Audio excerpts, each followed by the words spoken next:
Hello and welcome to lecture number 18.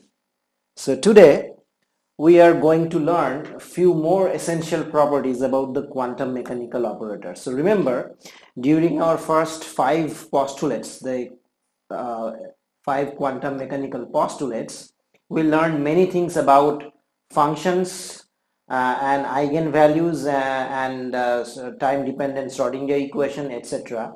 But we did not talk much about the properties or the types of operators. So today we are going to talk about few essential properties that must be fulfilled for an operator to be regarded as a valid quantum mechanical operator.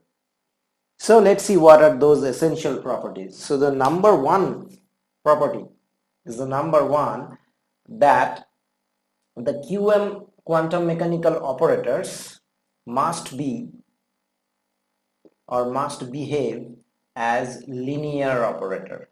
Okay, so in some of my previous lectures I have explained what is called a linear operator. So that condition is a very important and essential condition and it must be fulfilled. Okay, so that was the number one criteria out of the few. All right, so now we would be talking about the second criteria. All right, so in order to name it, before we want to discuss briefly about certain thing, that is, say for any measurement associated with an operator A. All right, the question is, the only values we measure is what? Is actually the eigenvalue an. All right, so this is an eigenvalue. I'm not writing because you are familiar with this notation. And in other cases, it is the average value. All right, and of course the corresponding function needs to be well behaved and normalized. Okay, so we can, in bracket we can write for well behaved and normalized. So these are by default, so we don't need to mention every time. Okay, so we will assume by default that the associated function, means the wave function, is well behaved and normalized. Okay, so it's needless to say, so I'm just mentioning it here once and I won't mention it every time. All right, so this is the situation. So the only values we measure is either the eigenvalue and or the average value. All right, now let's put it in this way, that if a system is in eigenstate, all right, if this system is in eigenstate, then definitely we can write that the operator A is getting operated on its corresponding eigenfunction, and we have an eigenvalue and multiplied by the eigenfunction. Okay, so we get that eigenfunction back. All right, good. So this means that whenever the only values we measure is the eigenvalue, so that means the quantum mechanical operators must have real eigenvalues. All right, so I can write that statement over here, that quantum mechanical operators must have real eigenvalues or real n. Why?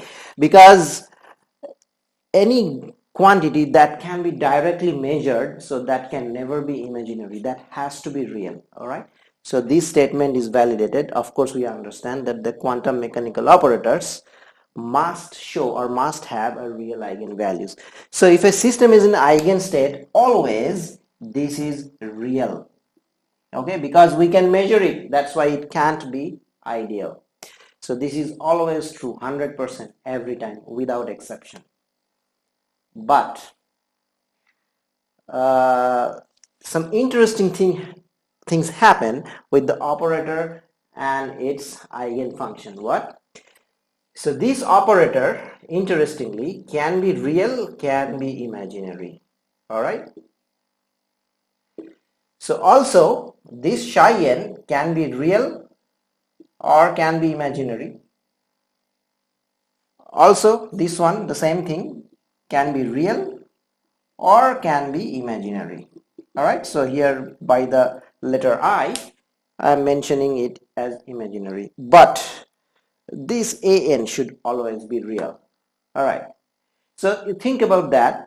An imaginary operator, if it's getting operated on an imaginary wave function under eigenstate, still if a cap is a quantum mechanical operator, it's going to give me a real eigenvalue. It is very interesting, isn't it? Now the question is, what's the criteria that A must fulfill, all right, so that an is always real, all right, irrespective whether the operator or the corresponding eigenfunction imaginary or real, doesn't matter. So what's the criteria? So we have to understand that particular criteria that mandates that the eigenvalue must be real. All right. So that is the central topic of our today's lecture. And let me clear the board and let's discuss the criteria stepwise. All right. So let's. Okay. So to find out the exact condition that we are looking for, so let's consider this case. A is an operator, psi is its eigenfunction, and A is the eigenvalue. So here we assume that A is real, all right? Because it means we don't have to assume, so that is the observation that we already know. So our preset condition is A is real. Okay, so no problem with that. So now what I do, let's take the equation and let me multiply by the psi's complex conjugate, that is psi star. So or we can write psi star a cap psi is equal to psi star a psi. Okay, this is the same thing because I have just multiplied the complex conjugate in both sides. All right, and then or I take the integration of both sides. All right, so I integrate with certain limits. Say the limit is defined by the system arbitrarily, we can take it minus infinity to plus infinity. So here the limits are not very important, so that's why I'm omitting it. So or we can write psi star a cap psi d tau is equal to psi star a psi d tau. All right, now we already started with a function that I have already told you that it is needless to mention that this is well behaved and normalized. So if that is so, then we can directly write that we can take that a part out of it because this is constant. All right, and we know that for a normalized function this part is 1 unity, so we are left with this a. All right, okay, fine. So finally what we got is basically if I can delete that, so this part is equal to a. All right, so that we already know, that's not a new information for us. So once again what we do is, or let's take this equation once again, but this time I am taking the complex conjugate of everything. So that means whatever a cap is, I don't know, maybe real, maybe imaginary, but arbitrarily I can take the complex conjugate. So the complex conjugate is a cap star. Complex conjugate of psi is psi star is equal to a star and psi star once again. All right. So now exactly I'm going to repeat the same exercise, that or I can multiply it by psi in the left side and also psi with the right side, and then I'm going to integrate with respect to d tau on both sides. All right, so like this. And therefore once again, if this psi and psi star, not if means it is already normalized, so I can take a star out, and the remaining part we already know it's unity. All right, so here I get a star, but you see I have already started with the fact that a is real. All right, so this is our preset condition. So that a star means a has to be a, because for a real value, the value and its complex conjugates are identical. That means the same. All right, so what happens here? Now we see that we get a condition here which is equal to this.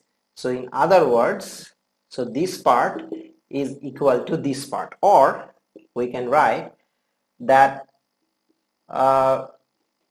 this looks a little bit interesting, but this is true, that integration psi star a cap psi d tau is equal to psi a cap star psi star d tau. All right, so this particular equation was obtained only under the condition, this is true only when a star is equal to a. So that means if the eigenvalues are real, or in other words, for eigenvalues to be real, the following condition involving the operator a has to be satisfied. So that means it doesn't matter whether this operator a cap is real or imaginary, but it must be fulfilling this condition. All right, psi star a cap psi d tau is equal to, means under integration psi a cap star psi star d tau. All right, so the operators that comply with the above condition, so I can write the quantum mechanical operators that comply with the above means what? This, the above criteria or the above condition is called, so this has a special name, so is known as, it is called Hermitian operator. Okay, so this is a special terminology and the word is called Hermitian. So this is not to be confused with Hamiltonian operator. All right, so this is a special term, it's called the Hermitian operator. So what we get is, this is our second condition. So all right, so we can write here that our condition number 2.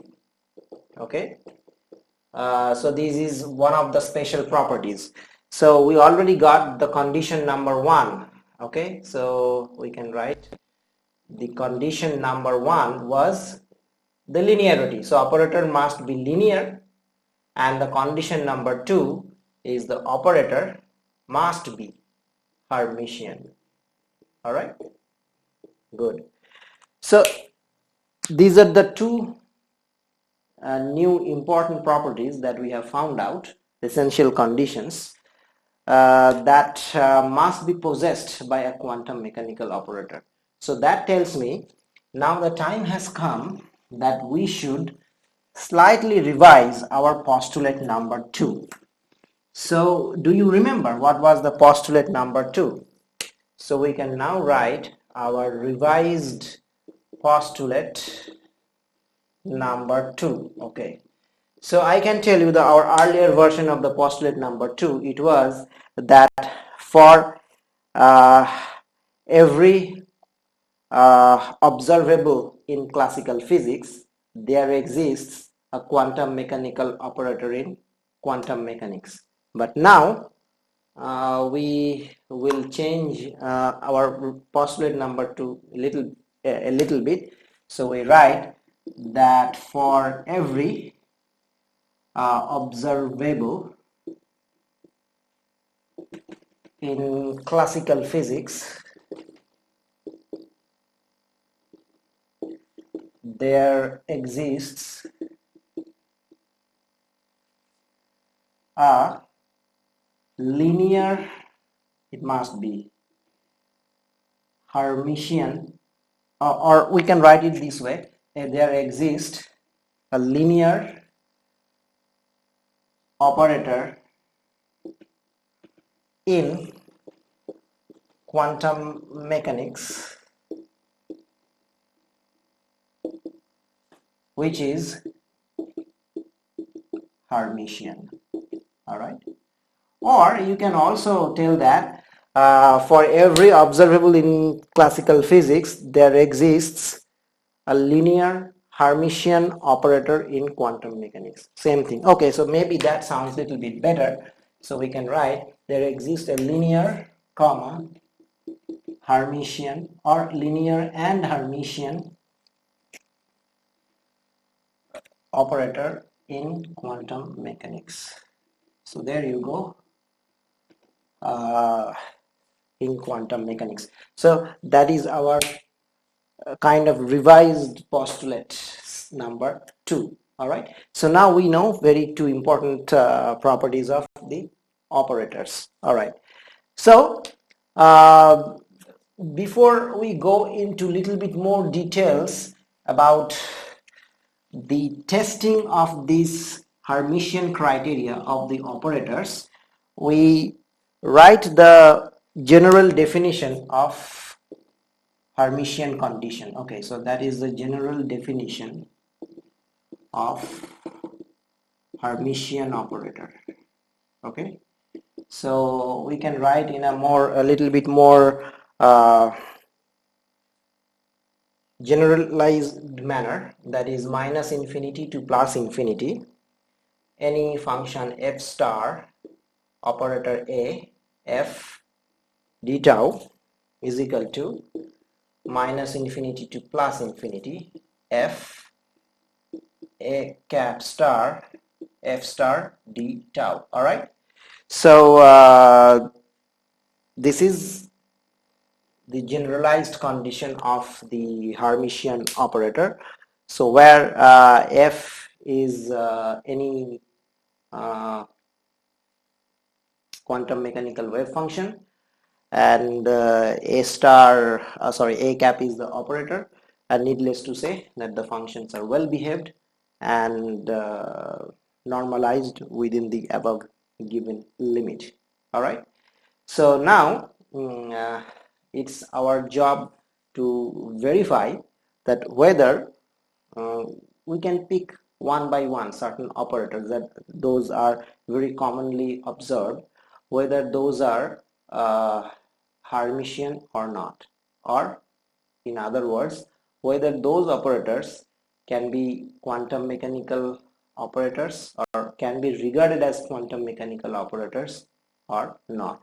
So I remember a few days back one of you has asked me that whether ddx, okay, just this operator, simply the first derivative with respect to x, whether ddx is a Hermitian operator, okay, or in other words whether ddx is a valid quantum mechanical operator. So there is a big question mark. So it would be proved quantum mechanical operator if it behaves as a Hermitian operator. So in other words, ddx should follow these criteria.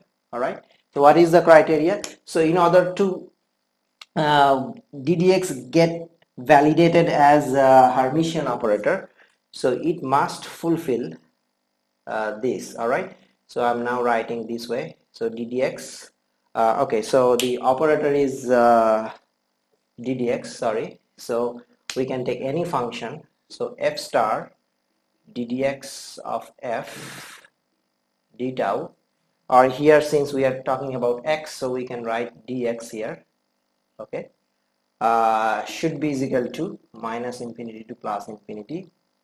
We have a ddx star of f star dx. Okay, it should be, okay, the question is question mark, or is it? So this is LHS and this is my RHS. So the question is whether RHS is equal to LHS, is it? So this is my question. All right, so it's time for us now to verify whether the ddx is a valid quantum mechanical operator, or whether it's a valid, or whether it's a Hermitian operator. All right, so let's clean the board and let's check it out.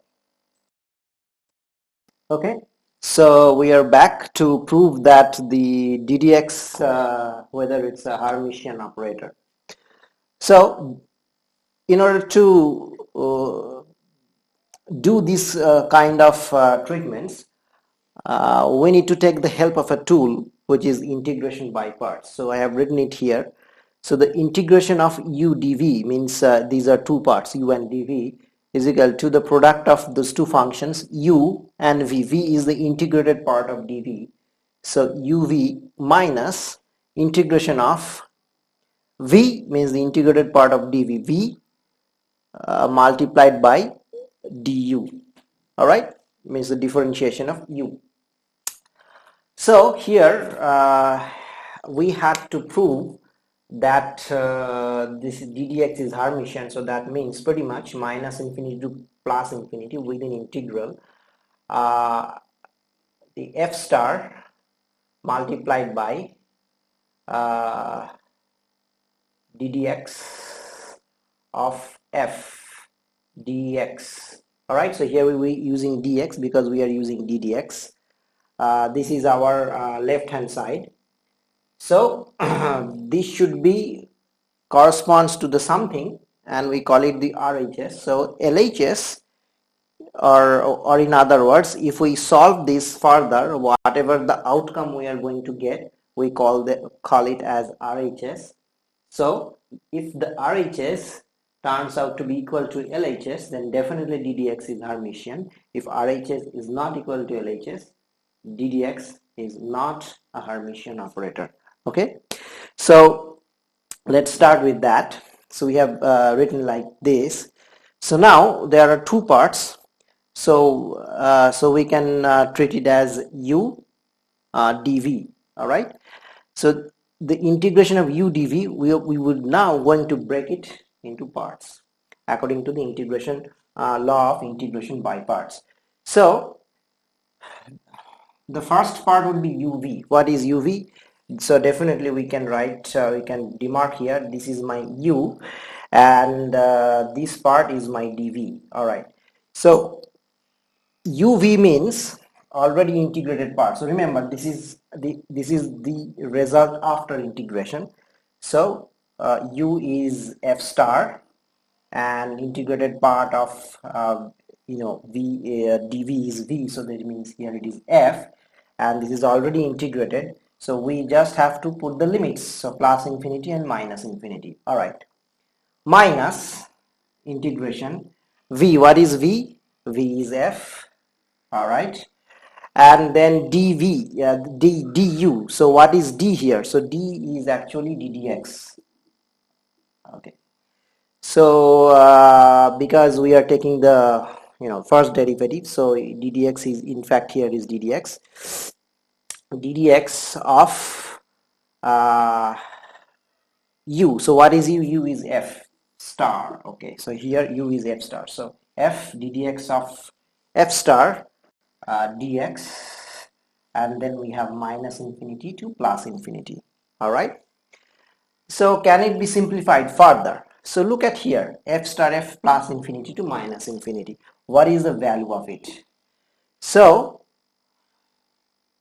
now this is one more thing to understand about well-behaved function. So we just write here, for a well-behaved function which is normalizable, or I don't think that's a good English, so we can write for a well-behaved function which can be normalized within plus infinity to minus infinity. Okay, so what happens that the function f tends to 0 when x tends to plus or minus infinity, because f is a dependent on x. All right, basically this is we can fx. So okay, so if f is a function of x, then fx tends to 0 when x tends to plus or minus infinity. This is always true for a well-behaved function which can for a well-behaved function within the limit plus infinity to minus infinity, and which also can be normalized within plus infinity to minus infinity. Then the function fx tends to 0 always when x tends to plus or minus infinity. So we are going to take this kind of exercise in future to enhance our understanding of a well-behaved function and how does it behave near the plus or minus infinity. So in fact, one of my previous lectures, the number of few examples or exercise examples I gave it to you. If you can solve it one by one, then you can have a better understanding of this point. So anyway, so this first part becomes 0. All right, so 0 means this is minus whatever minus infinity plus infinity f dx f star dx. So that means this part, okay, we cannot do it anymore because f is completely arbitrary. So this becomes our RHS. All right, but the question is, if this is my RHS, is my LHS is equal to RHS?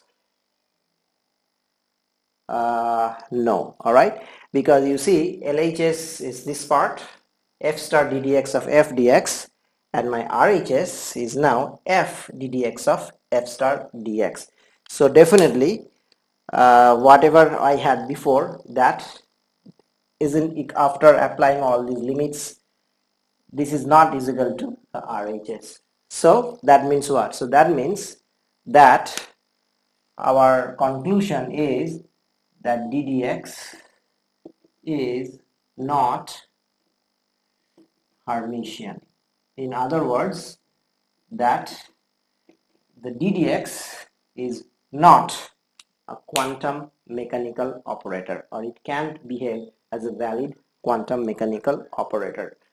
So then the thing is, what can we do to make the ddx operator, means the ddx part will be there if anything can be multiplied or added, or we can modify the ddx in some manner so that it can behave as a valid quantum mechanical operator. Can we do that? So you can try that out later. So then try whether, so this is your task, you need to do that. Try whether the quantum mechanical or the quantum mechanical momentum operator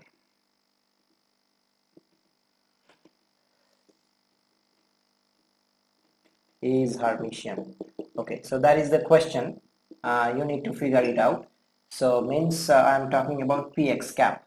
Okay, so this is the quantum mechanical operator for momentum, whether this is Hermitian or not. So that you need to figure it out.